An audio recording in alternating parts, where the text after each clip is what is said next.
بسم اللہ الرحمن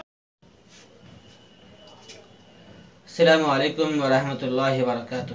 حضرات سامعین، ایک سائل کا سوال ہے کہ ناک اور کان چھدوانا اسلام میں درست ہے یا نہیں، اور ان کا یہ بھی کہنا ہے کہ انہوں نے کسی سے سنا ہے کہ ناک اور کان چھدوانا حرام ہے۔ تو دیکھیے، اس بارے میں پوری تفصیل کے ساتھ میں آپ کے سامنے پیش کروں گا، آپ توجہ اور دھیان سے سنیں۔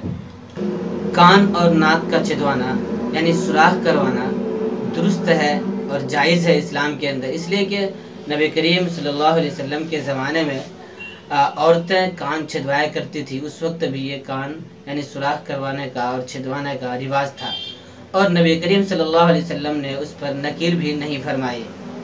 تو اس وقت علماء کرام نے اسی پر اتفاق کرتے ہوئے ناک چھدوانے کو بھی جائز اور درست قرار دیا ہے، اس لیے کہ ان دونوں جگہوں کی جو گوشت ہوتا ہے یہ ملائم ہوتا ہے، اور یہ ناک اور کان چھدوانے کے بعد یہ خوبصورتی اور زیبائش کا یہ راستہ ہے عورتوں کے لیے۔ اور اس کے علاوہ جو جگہ ہیں بدن وغیرہ میں چھدوانا، سوراخ کروانا اور پھر اس پہ رنگ وغیرہ بھرنا، یہ حرام ہے، بالکل درست نہیں ہے۔ اسلام میں اس کو منع کیا گیا ہے۔ صرف اور صرف کان اور ناک یہ زیب و زینت کے لیے عورتیں چھدوا سکتی ہیں، یعنی سوراخ کروا سکتی ہیں۔